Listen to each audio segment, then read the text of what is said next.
우리 옆에 분들과 환하게 웃으시면서요 이렇게 인사했으면 좋겠습니다. 함께여서 감사합니다 라고 인사해 주시기 바랍니다. 네, 감사합니다. 미혼 여성이라면 사회적 시선 때문에 거부감이 있던 산부인과 검진이 지금은 검진을 받는 게 당연시 되었습니다. 그죠? 생리가 시작된 이후에는 적어도 25세 이상의 여성이라면 정기 검진을 해야 한다고 전문가들이 조언합니다.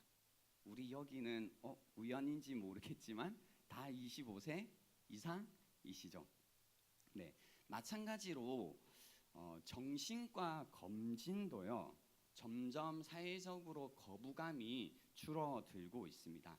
한 대기업에서는 이미 정기 건강 검진 시에 임원들을 상대로는 시행하고 있었고요. 일반 직원들까지 확대할 방안을 검토 중이다라는 기사가 2011년도에 나왔거든요. 그러니까 이미 이 정신과 검진을 받는 것 그리고 치료를 받는 것이 별로 큰 거부감이 없고 또 오히려 가능하다면 제 생각에는 저희 이제 임원들이나 혹은 목자들은 한 번씩 받아봤으면 좋겠다라는 생각이 있습니다. 이걸 이상하게 꼬여서 듣는 분들은 없으시겠죠? 한 정신과 의사가 쓴 책에 나온 내용인데요. 정신과 의사를 찾아오는 대개의 환자들은, 그러니까 검진을 받으러 온 게 아니고요. 환자들일 경우에 대부분 노이로제가 아니면 성격 장애로 고생하는 사람들이라고 합니다. 간단히 말하면 이 두 경우에 속하는 사람들은 이제 노이로제, 성격 장애라고 할 때는 책임지는 것에 대해 병적 장애를 가진 사람들이라고 합니다. 그런데 삶의 문제들을 다룰 때 이들은 서로 상반되는 태도를 가지게 된다고 합니다. 예를 들면 노이로제로 고생하고 있는 사람들의 경우에는 너무 책임을 지려고 하고요. 성격 장애를 갖고 있는 분들은 응당 져야 할 책임을 지지 않으려고 한다고 합니다. 또 노이로제로 고생하고 있는 분들은 그래서 세상과 갈등이 생겼을 때에 자신에게 잘못이 있다라고 생각을 하고, 성격 장애가 있는 분들은 세상과 갈등이 생겼을 때 세상이 잘못됐다고 치부해 버린다고 하는 겁니다. 그래서 이제 이 노이로제로 고생하고 있는 분들의 말투가 늘 이런 식이죠. 내가 꼭 해야 하는데, 내가 마땅히 해야 하는 도리인데, 이거 내가 했었어야 되는데 라는, 그래서 자기 자신에 대한 자아상이 굉장히 열등한 것이 특징입니다. 항상 수준 미달이라고 자신을 비하합니다. 병적인 거기 때문에 그런 거죠. 또 이제 성격 장애가 있는 분들은 말투가 나는 할 수 없어, 나 어쩔 수 없었어, 나는 꼭 이래야만 했었어, 선택권이 없었다고, 항상 남의 탓, 환경 탓을 이제 하는 것이 특징이라고 합니다. 사람들은 누구나 정도의 문제이지 어느 정도의 노이로제나 성격 장애를 가지고 있다고 저는 생각을 합니다. 그렇죠? 예? 혹시 일상생활이 안 될 만큼 심한 정도라면 전문가의 도움을 받기 위해 병원에 가시는 것도 저는 좋은 방법이라고 생각합니다. 다큐로 얘기한 거예요. 만약 이 얘기를 듣고 이제 옆에 친구에게 한 100번 정도 나 그런 거 같아? 이런 거 같아? 묻고 있다면 병원에 가시면 됩니다. 네. 물론 이 애를 돕기에 좀 이제 극단적인 사례를 제가 가지고 오긴 했는데요. 이런 모습들이 병적이지 않고 좀 일반적이다라고 하면 성향이라고 부를 수도 있겠다 생각합니다. 그래서 성향에 따라 제가 좀 전에 설명했던 너무 책임을 지려고 하는 혹은 책임을 지지 않으려고 하는 그런 성향에 따라 오늘 본문에 나오는 18절 말씀에 대한 여러분의 반응이라는 것이 달라지겠다라는 생각을 했습니다. 18절 말씀 어떤 말씀이에요? 자녀들아, 우리가 말과 혀로만 사랑하지 말고 행함과 진실함으로 하자라는 말씀입니다. 행함과 진실함으로 사랑하자라는 말씀. 이 말씀을 우리가 딱 들었을 때 성향에 따라 책임을 과하게 지는 사람들은 이런 거죠. 항상 내가 사랑하지 못했다, 그러지 못했다 자책으로 이제 반응을 하게 되고요. 책임을 지지 않으려고 하는 사람들은 항상 사랑하지 못하는 핑계로 반응하게 될 것입니다. 책임을 과하게 지는 사람들은 그래서 오늘 이 말씀을 들었을 때 이미 또 마음에 큰 짐을 지게 되겠죠.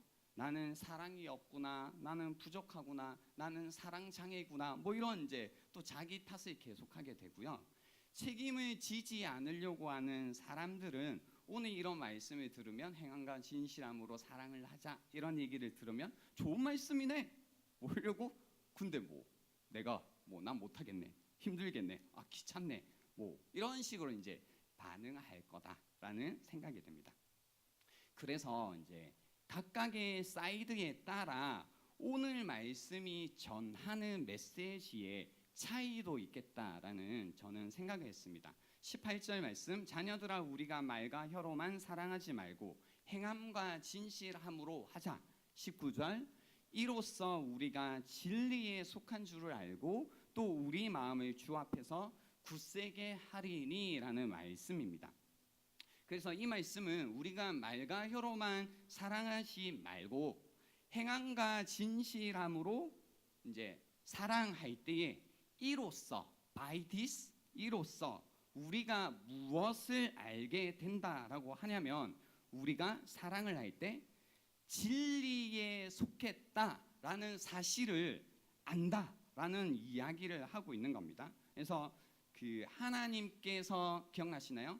우리를 사랑하시는 방식으로 다른 사람을 사랑하는 것을 통해 이로써 그가 행하신 대로 자기도 행함으로써 이로써 우리가 진리에 속한 줄을 안다라는 것이 오늘 말씀인데요. 여기에서 보세요. 이제 각각의 사이드. 책임을 가하게 지는 사람들은 이런 말씀을 들을 때 그런 생각을 하는 거죠. 내가 그렇게 사랑하지 못했다라는 생각에 진리에 속한 줄을 알지 못하게 되고요. 책임을 지지 않으려는 사람들은 사랑하려 하지 않기에 진리에 속한 줄을 알지 못하게 되는 겁니다. 19절 말씀 이제 좀 더 보시면요. 또 우리 마음을 주 앞에서 굳세게 하리니라는 말씀이 있는데 여기서 굳세게 한다라는 페이토라는 단어는요. NIV 성경을 보시면 settle rest라고 해서 안심시키다, 편안하게 하다라는 뜻을 가지고 있습니다. 그래서 그 하나님이 나를 사랑하는 방식으로 다른 사람을 사랑하는 형제 사랑으로서 by this 주 앞에서 하나님 앞에서 우리의 마음이 편안하다라는 이 이야기를 하고 있는데 이제 그거죠. 여러분의 마음은 어떠신가요? 첫 번째, 내가 진리에 속했다라는 것을 정말로 알고 계시고 또 주님 앞에서 내 마음이 편안하시냐라는 겁니다. 지금 평안을 이야기하는 게 아닙니다. 정말로 편안하시냐, 안심이 되시냐 이야기를 하고 있는 겁니다. 아니면 계속해서 마음이 나는 진리에 속하지 않은 것 같고 그게 계속 의심이 되고 내 마음은 하나님 앞에 선다고 생각하니 계속 불안해지고 아니면 계속해서 그 어떤 뭔가 그 느낌 때문에 하나님께 핑계를 대고 계시냐라는 겁니다. 우리는 하나님 앞에 서면 무엇인가 우리의 마음을 때립니다. 그죠? 진리에 속했다를 알고 주님 앞에 서면 마음이 편안해지기보다는 계속해서 나는 진리에 속하지 않은 것 같고 하나님이 불편합니다. 내 모습을 하나님 앞에서 이제 살펴볼 때마다 너무나 부끄럽고 후회가 되고 고통스럽고 그 가운데 깊은 낙심과 거절감, 뭔가 하나님으로부터 분리되어 있다라는 느낌을 지울 수가 없습니다. 나라는 사람의 어떤 가치를 생각할 때도 무가치함을 느끼고 실패와 뭔가 쪼그라드는 이 왜소함과 더러움을 의식하게 될 때마다 우리의 마음이 우리를 책망하고 우리를 정죄합니다. 그러다 보니까 이제 기도하기도 어렵고 뭐 신령과 진정으로 예배해야 됩니다 이런 얘기를 해도 예배를 이제 드릴 때도 뭔가 하나님 앞에 이제 사람 앞에는 좀 할 것 같은데 정말로 하나님 앞에 예배를 한다라는 이런 생각을 하면 예배 드리는 것도 좀 어려워지는 게 있다라는 겁니다. 그 가운데 오늘 이런 말씀들 뭐 행함과 진실함으로 사랑하자 이런 얘기를 들으면 사랑 운운하면 그걸 내가 막 하려고 하면 내가 너무 위선적인 것 같다라는 생각을 지울 수 없는 겁니다. 그때 누군가는 자책을 하게 되고 누군가는 핑계를 대게 되겠죠. 그래서 너무 책임을 지려고 하는 이제 성향을 가진 분들은 자책을 하게 되고 책임을 지지 않으려고 하는 분들은 이제 핑계를 대는 모습입니다. 혹시 여러분 안에 이런 자책 또는 핑계의 모습을 가지고 있는 분들이 있다면 이런 상태라면 오늘 20절 말씀을 유심 깊게 한번 살펴보셔야 됩니다. 20절 말씀입니다. 이는 우리 마음이 혹 우리를 책망할 일이 있어도 하나님은 우리 마음보다 크시고 모든 것을 아시기 때문이라라는 말씀이 있습니다. 그래서 이겁니다. 첫 번째 경우 만약 자책을 하고 있는 분들이 계시다면 기억해야 되는 사실이 하나님은 우리 마음보다 크시다라는 이 사실입니다. 하나님 앞에서 여러분의 마음이 자기 자신을 책망한다면 낙심하지 말라는 겁니다. 하나님이 우리 마음보다 크시기 때문입니다. 하나님은 삶에서 우리가 실패했다 할지라도 우리의 마음의 소원을 아시고 모든 것이 그분 앞에 드러나 있고 모든 것을 아시기 때문에 하나님께서는 자비와 은혜와 사랑을 우리에게 베풀어 주십니다. 알고서도요. 비록 여러분의 마음이 여러분을 정죄한다 할지라도 하나님은 여러분을 품어 주시고 용서해 주신다라는 겁니다. 하나님은 처음부터 우리가 누구인지를 분명히 알고 계시고 모든 것을 아시고 우리를 용납하셨다라는 겁니다. 우리가 사랑받을 자격이 있기에 사랑하신 것이 아니라 그가 사랑하시기에 우리를 사랑하셨다라는 겁니다. 우리가 선하기 때문에 우리를 품으시는 게 아니라 그가 선하시기 때문에 우리를 품으신다라는 겁니다. 우리가 의롭기 때문에 그가 우리를 받아주시는 게 아니고요. 그가 의로우시기 때문에 우리를 인정해 주신다라는 겁니다. 지금도 계속해서 하나님 앞에서 자책하고 있는 분들이 계시다면 기억하시라는 겁니다. 하나님은 우리 마음보다 크시다라는 겁니다. 우리 옆에 분들과 이렇게 한번 밝게 인사할까요? 하나님은 우리 마음보다 크십니다.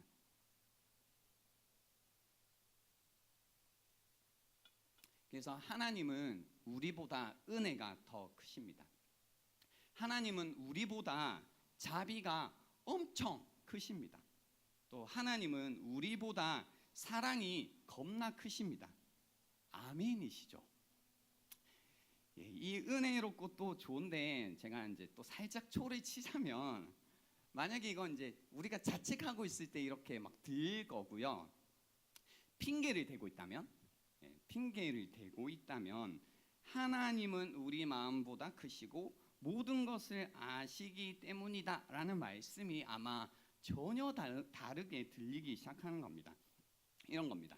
내 마음이 나를 책망해서 그게 불편한 마음에 내가 핑계를 댈 정도라면, 그러니까 나도 내 마음이 그것을 뭔가 내가 잘못하고 있음을 느끼고 알고 있다면 하나님은 얼마나 더 잘, 그죠? 나보다 크신 분이니까 더 잘 알고 계시냐라는 겁니다. 하나님은 내 마음보다 훨씬 크신 분이시기 때문에 내 마음 가운데 있는 그 모든 숨은 동기들을 다 알고 계시고 나보다 더 정확하게 내 마음을 판단하실 거다라는 겁니다. 그래서 그런 거 있죠.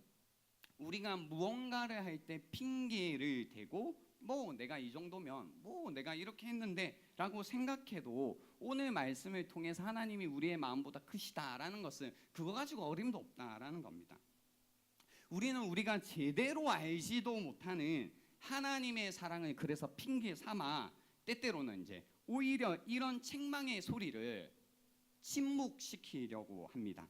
하나님이 사랑하시니까 괜찮아 뭐 이런 거 있죠. 그러니까 내가 뻔히 잘못하고 있는데 내가 하나님이 날 사랑하시니까 괜찮다라는 겁니다. 어차피 내가 용서받았으니까 무슨 짓을 해도 괜찮다라는 겁니다. 하나님의 사랑을 확신하기 때문이 아니라 그죠? 그런 말을 하는 것이 아닙니다. 하나님 앞에서 내가 편안하기 때문에 그런 고백을 하고 있는 게 아니다라는 겁니다. 내가 다른 사람을 사랑함으로써 이로써 내가 확신하고 편안해지고 있다라는 거지, 사랑하지 않아도 괜찮아 하나님은 그래도 나를 사랑하시지 이런 얘기가 아니라는 거죠. 그래서요 가끔 여러분 안에 이제 그런 거 있죠. 뻔히 내가 하나님의 뭐 계명을 깨트리고 이거 아니라고 했는데 그걸 하고 있으면서도 나의 모든 지정의로 그 모든 것들을 따라가고 있으면서 하나님이 사랑하니까 괜찮아 라는 건 하나님이 정말로 여러분을 사랑하시는 걸 확신하고 있기 때문에 하는 고백이라기보다는 하나님의 사랑이라는 걸 핑계 삼아 그냥 그 죄를 계속 반복하는 것일 수 있다는 겁니다. 오늘 이 본문을 좀 더 구체적으로 이제 살펴보고 싶은데요. 오늘 본문의 배경이 되는 말씀이 사실 있습니다. 이 배경이 되는 말씀을 우리가 꼭 살펴봐야만 좀 더 본문이 이렇게 잘 이해가 됩니다. 아니면 좀 이해가 안 되는 구절들이 많거든요. 신명기 15장 6절에서 10절까지 말씀인데요. 제가 읽어드릴게요. 내 하나님 여호와께서 내게 허락하신 대로 내게 복을 주시리니 내가 여러 나라에 꾸어 줄지라도 너는 꾸지 아니하겠고 내가 여러 나라를 통치할지라도 너는 통치를 당하지 아니하리라. 이 하나님께서 복을 주신다라는 선포죠. 7절 내 하나님 여호와께서 내게 주신 땅 어느 성읍에서든지 가난한 형제가 너와 함께 거주하거든 그 가난한 형제에게 내 마음을 완악하게 하지 말며 내 손을 움켜쥐지 말고. 이거 이제 기억나신다면 우리가 지금 살펴보고 있는 요한일서 본문 3장 17절에 나온 말씀과 동일하다라는 걸 눈치채셨을 겁니다. 손을 움켜쥐지 말고 8절 반드시 내 손을 그에게 펴서 그에게 필요한 대로 쓸 것을 넉넉히 구워주라. 어느 곳인지 헷갈리시죠? 신명기 15장입니다. 9절 삼가 너는 마음에 악한 생각을 품지 마라. 곧 이르기를 일곱째 해 면제년이 가까이 왔다 하고 내 궁핍한 형제를 악한 눈으로 바라보면 아무것도 주지 아니하면 그가 너를 여호와께 호소하리니 그것이 내게 죄가 되리라. 10절 너는 반드시 그에게 줄 것이요 줄 때에는 아끼는 마음을 품지 말 것이니라. 이로 말미암아 내 하나님 여호와께서 내가 하는 모든 일과 내 손이 닿는 모든 일에 내게 복을 주시리라라고 이 말씀이 있거든요. 그러니까 무슨 얘기냐면요. 이 신명기 15장 말씀을 통해서 우리의 마음이 책망한다라는 것이 무엇인지 이제 힌트를 얻었습니다. 단순히 양심의 가책이구나, 뭔가 죄책감을 느끼는 거구나, 뭐 이제 이렇게 넓은 의미의 양심의 가책이라고 보일 수도 있겠지만 좀 더 명확하게 오늘 우리가 읽고 있는 요한일서 이 3장 형제의 사랑이라는 맥락 안에서 하나님이 우리에게 구체적으로 무엇을 요구하시는가, 그리고 그 요구를 우리가 어떻게 할 수 있는가를 살펴보자면 이거죠. 우리를 책망한다라는 그 마음을 책망한다라는 게 무엇이냐면 신명기 말씀을 통해서 내 마음을 완악하게 하는 것, 그리고 내 마음에 악한 생각을 품는 것, 그리고 우리의 마음에 아끼는 마음을 품는 것이 오늘 요한일서에서 이야기하시는 이제 이 마음의 책망이라는 거다라는 겁니다. 그래서 이런 말씀이 되겠죠. 우리가 이제 형제 사랑이라는 것들을 하며 살아야 되는데 가끔 그런 생각이 든다는 겁니다. 누군가라기보다 형제 사랑, 이제 옆에 지체들을 뭐 사랑해야 됩니다. 우리가 하나님 안에서 형제 자매들을 사랑해야 됩니다. 이 얘기를 계속하고 있는 건데 하는데 이 그 신명기 말씀처럼 뭔가 좀 있으면 뭐 될 것 같은데, 내가 꼭 안 도와줘도 될 것 같은데, 뭐 내가 굳이 도와줘야 되나? 나까지 뭐 나서야 돼? 뭐 다 어려운 거지. 자기만 힘든가? 뭐 나도 힘든데. 뭐 이런 이제 핑계로 뭔가 도와줘야 될 게 보였지만 내가 마음을 이렇게 완악하게 하고 그 가운데 악한 생각을 품고 아끼는 마음을 품는 이것들을 하나님께서 보신다라는 겁니다. 이러한 마음을 하나님께서 책망하신다라는 겁니다. 그래서 오늘 이제 저희 본문으로 다시 쭉 돌아가서요. 20절 말씀 그래서요. 이는 우리 마음이 혹 우리를 책망할 일이 있어도라고 할 때 보세요. 우리가 계속해서 우리 마음 가운데 마음을 완악하게 하고 악한 생각을 품고 아끼는 마음, 누군가를 도와야겠다라는 마음을 계속해서 닫는 이런 악한 생각을 품어도 하나님께서는 보세요. 우리의 이 마음보다 뭐 하시다라는 거냐면 크시다라는 겁니다. 우리의 이 마음은 좁고 인색하지만 이 인색한 마음보다 하나님은 더 크시다라는 거고, 네가 어떤 핑계를 대어도 하나님께서는 그 우리의 모든 것들을 알고 계신다라는 겁니다. 그리고 또 이어서 보시면요. 그래서 21절 말씀에 보시면 사랑하는 자들아 만일 우리 마음이 우리를 책망할 것이 없으면, 그래서 우리 마음 가운데 무언가를 완악하게 하고 누군가를 도와야겠다라는 그 마음을 완악하게 하고 또 마음에 악한 생각을 품지 않고 또 아끼는 마음을 품지 않으면, 그래서 책망할 것이 없으면 하나님 앞에서 담대함을 얻고 22절 무엇이든지 구하는 바를 그에게서 받나니 이는 우리가 그의 계명을 지키고 그 앞에서 기뻐하시는 것을 행함이라라고 해서요. 이 말씀과 신명기에 나왔던 너는 반드시 그에게 줄 것이요 줄 때에는 아끼는 마음을 품지 말 것이니라 이로 말미암아 by this 이로써 내 하나님 여호와께서 내가 하는 모든 일과 내 손이 닿는 모든 일에 내게 복을 주시리라라는 말씀이 동일하다는 겁니다. 그러니까 하나님은 항상 같은 방식이라는 거죠. 하나님이 우리에게 복을 주십니다. 요한일서 얘기로 하면 하나님이 우리를 사랑해 주시죠.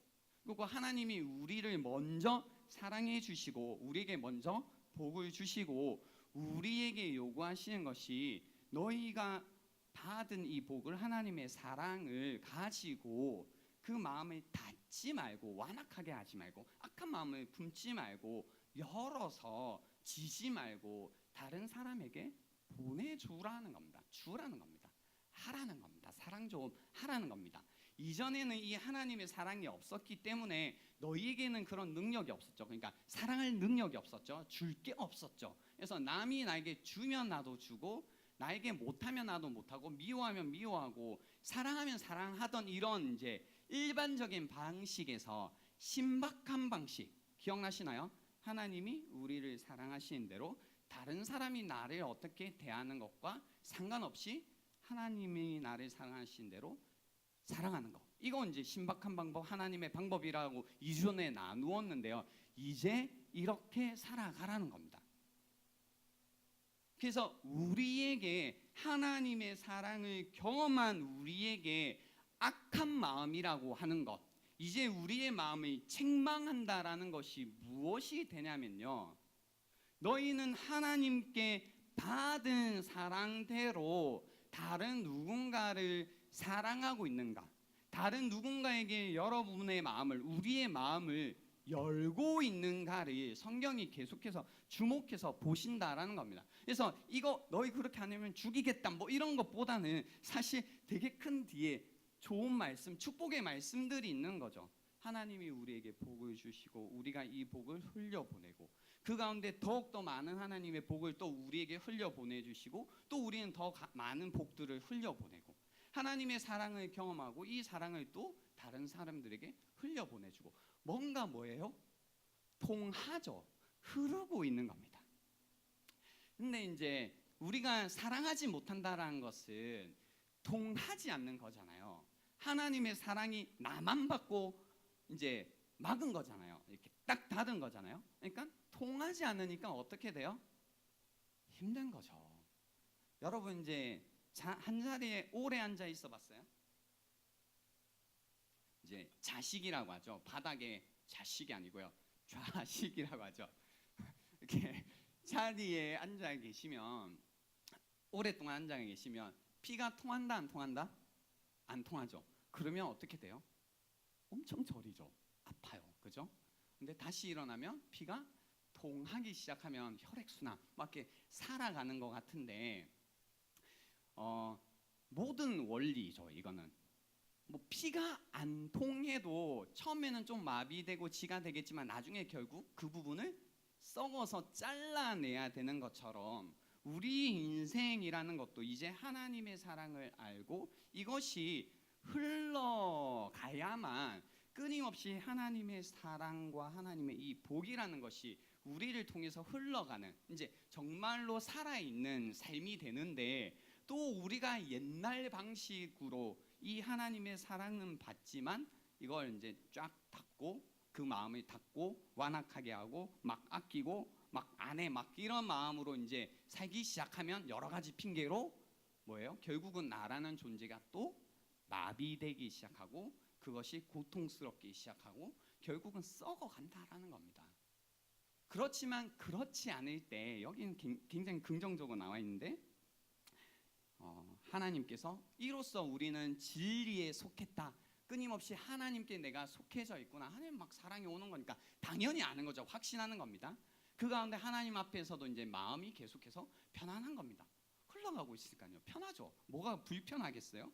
그리고 저 뒤에 말씀에 가봐도 어떤 말씀들이 있냐면 20절 그의 계명은 이것이니 곧 그 아들 예수 그리스도의 이름을 믿고 그가 우리에게 주신 계명대로 서로 사랑할 것이니라. 막 이거 통해라 이거죠. 그의 계명을 지키는 자는 주 안에 거하고 주는 그의 안에 거하시나니 우리에게 주신 성령으로 말미암아 그가 우리 안에 거하시는 줄을 우리가 아느니라. 막 이 통하는 느낌 보이세요? 하나님이 우리 안에 거하시고 내가 또 그분 안에 거하고 있고 뭐 이런 느낌들 그죠? 이런 이제 복이 우리 안에 임할 것이다라고 하는데 이제 우리는 그겁니다.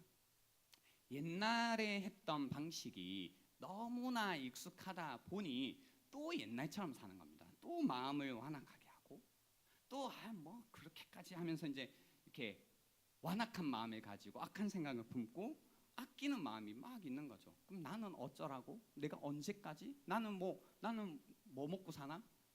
나는 감정이 없나? 나는 누가 날 사랑해 주나? 뭐 이런 이제 또 하나님의 사랑을 잠깐 어떻게 하는 거예요? 깜빡 잊어버리고 또 나만 사는 것처럼 나의 사랑으로 세상을 살고 있는 것처럼 또 이제 옛날 방식 고아처럼 또 살아가는 거죠. 그러다 보니까 이제 또 힘든데 그때마다 기억해야 될 것이 하나님의 사랑이 지금도 변함없이 나에게 흐르고 있고 하나님의 사랑이 지금도 나에게 변함없이 흐르고 있다를 확신하고 그 가운데 편안함을 누리기 위해서는 다른 것이 아니라 이 사랑을 막 내가 나 혼자 누리고 지키는 것으로 확신하는 게 아니고요. 편안해지는 게 아니라 그것을 흘려보낼 때 내가 하나님처럼 다른 사람을 사랑할 때 그것을 하게 된다라는 겁니다. 그래서 여러분 안에 이 말과 혀로만 그죠? 그래 사랑해야지 그 좋은 말이지라고 계속 핑계대는 분들이 있다면 그래서 이제 어떻게 뭐 나만 뭐 꼭 그렇게 살아야 돼? 뭐 이런 핑계를 대며 사는 분들이 계시다면 나를 향해 흐르고 계신 하나님의 사랑을 다시 한번 살펴보시라는 겁니다. 그래서요 결론적으로 자책을 하는 분이나 또는 핑계를 대고 있는 분들이나 누구 어떤 분들이든지요 오늘 이 19절 말씀을 잘 기억하시면 좋겠는데요. 그게 뭐냐면 이로써 우리가 진리에 속한 줄을 알고 또 우리 마음을 주 앞에서 굳세게 하리라라는 겁니다. 그러니까 내가 정말로 사랑을 하고 있는가, 행함과 진실함으로 사랑하고 있는가를 알기 위해서는 막 자책도 아니고 핑계도 아니어야 되잖아요. 그게 정말 어려운 건데 그러기 위해서는 그거라는 겁니다.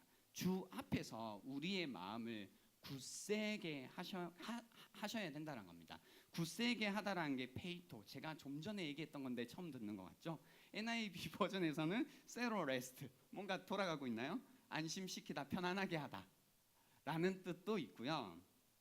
또 어떤 뜻이냐면 그 납득시키다, 수긍시키다, 설득하다라는 뜻도 가지고 있습니다. 그래서 여러분의 마음이, 여러분의 삶이 정말로 사랑하며 살고 있는지를, 그것이 자책을 할 건지 핑계를 대고 있는지 정말로 알기 위해서는 다른 그 무엇, 누군가에게 물어봐서 야, 이 정도면 내가 사랑 안 해도 되지 않니? 뭐 이런 거 묻지 마시고, 또 내 자신에게 막 뭐 난 너무 사랑이 없는 것 같아서 막 이러지 마시고 하나님 앞에서 하나님을 납득, 하나님을 설득시키시라는 겁니다. 무슨 얘기인지 아세요? 내가 사랑하고 있는지 사랑하지 않는지 이게 핑계인지 뭔지를 자꾸 그 어떤 기준이 아니라 하나님 앞에서 나를 사랑하고 계시는 하나님의 사랑 앞에서 내가 이 사랑을 해야 될지 말아야 될지, 내가 이렇게 행해야 될지 아닐지, 내 마음이 정말로 진실한지 아닌지를 하나님 앞에서 내 마음을 설득하라는 겁니다. 정말로 내 마음이 사랑인지 아닌지, 이게 핑계인지 아닌지, 이게 자책인지 아닌지를 하나님 앞에서 내 마음을 설득하시라는 겁니다. 하나님 앞에서 내 마음을 납득시키시라는 겁니다. 그러다 보면 굳이 해야 돼? 라는 것이 그치 해야 돼, 굳이 사랑해야 돼? 라는 마음이 그치 사랑해야지, 굳이 이렇게까지 해야 돼? 라는 마음이 그치 이렇게까지 해야 해 라는 마음으로 아마 변하는 것들이 많아질 거다라는 겁니다. 이제 말씀을 마칠 건데요, 우리가 사실 누군가를 사랑하는 것이요 힘들고 마음이 인색해지는 이유가 무엇이냐면요, 그런 거 있잖아요. 그러니까 누군가를 막 사랑하려고 하니까 그런 마음이 드는 겁니다. 와, 얘를 사랑해야 돼? 그러니까 이 사람의 그 자격 혹은 상황 혹은 어떤 가능성 같은 것들이 인정이 안 되는 겁니다. 그게 이제 내 마음에 인정이 되면 그래 뭐 너 정도면 내가 사랑해야겠다, 너 정도면 내가 품어줘야겠다, 그래 너의 그런 상황이라면 내가 이해해줘야겠다, 뭐 이런 것들이 있는데, 그죠? 내 마음은 내 앞에서 납득시킨 거죠. 사랑이 자격이냐는 거죠. 사랑이 자격이냐, 이 사랑이 자격이냐라는 반문은 제가 어디에서 가지고 왔냐면 우리가 받고 있는 사랑이라는 거에서 가지고 온 겁니다. 하나님이 만약에요 우리를 사랑하신다라고 그렇게 얘기하시는데, 만약에 우리의 자격을 따지고 우리의 상황을 따지고 우리가 이제 이 사랑을 받아서 막 성장하고 성숙할 뭐 하나님 나라의 엄청난 일을 할 가능성이 있기 때문에 내가 사랑하겠다, 뭐 이런 자격과 가능성을 따졌다면 여기에 누가 있냐고요? 하나님의 사랑을 받을 만한 자격과 하나님의 사랑을 받을 만한 가능성을 가진 분이 누가 있냐고요? 누가 있냐고요? 혹시 여러분 중에 그런 분도 있으신가요? 아, 나 정도면 하나님 사랑 받을 수 있지, 나 정도의 가능성이면 충분히 사랑할 만하다, 이런 생각이 드시나요? 아니면 나를 사랑하셨어? 나를 사랑하셨어? 나를 이처럼 사랑하셨어? 나 같은 사람을 이렇게 사랑해 주셨어?를 정말로 마음 깊이 알고 있는 분들이라면 그 사랑으로, 그 방식으로 다른 누군가를 사랑하라라는 이 말씀이 우리가 하나님의 방식을 이해하고 있다면 자격 운운하지 않을 거라는 겁니다. 가능성 그렇게 따지지 않을 거라는 겁니다. 아, 쟤는 사랑받을 만하네. 그래도 말을 좀 친절하게 하네. 목장 모임 갈 때도 그렇죠. 뭔가 하는데도 아, 저렇게 그래도 이야기 듣는 거 보니 기도 한번 해줘야겠다. 저렇게 진실하게 그래도 기도 제목 내니까 내가 나중에 마음을 담아 사랑을 담아 기도 한번 해줘야겠다. 뭐 이런 거 하는지, 아니면 아, 쟤 하는 꼬라지 보니 아, 못하겠다. 제 태도 보니까 사랑 못 해주겠다. 제 하는 모습 보니까 저래 가지고는 누가 품어주나. 하나님도 못한다 이라고. 맞죠? 하나님보다 내 마음이 뭐예요? 더 큰 거죠 이거. 내 마음이 더 큰 겁니다. 우리는 생각보다 하나님께서 우리의 마음보다 크시다라는 거는 나에게만 적용하고 다른 사람에게는, 그죠, 적용하지 않죠. 오히려 하나님보다 내 마음이 더 크다, 내가 다 안다, 뭐 이런 식으로 이제 사는 겁니다. 그래서 사랑은요, 종합적으로 말씀드리면 나의 자격을 따지는 것도 아닙니다. 그래서 내가 자격 없기 때문에 내가 누굴 사랑해? 내가 이렇게 부족한데 내가 누굴 사랑해? 내가 이렇게 못난 인간인데 내가 누굴 품어주나? 라고 자기의 자격을 따져서 하는 사랑도 아니요, 또 다른 사람의 자격을 따져서 쟤 뭐 다른 사람의 자격을 따져서 하는 것도 사랑이 아니다라는 겁니다.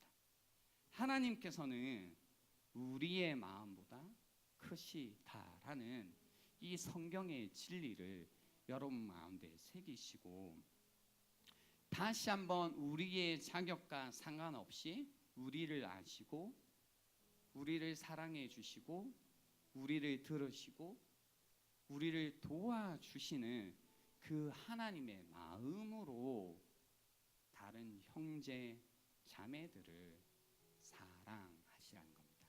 우리가 그 사랑함으로써 우리가 하나님께 속했음을 확신하고 또 하나님 앞에서 우리의 마음이 편안하다라는 이 진리의 말씀이 여러분 삶 가운데도 좋은 말씀이네가 아니라 정말로 여러분 삶 가운데 경험되어지고 체험되어지는 진리의 말씀이면 좋겠다라는 겁니다.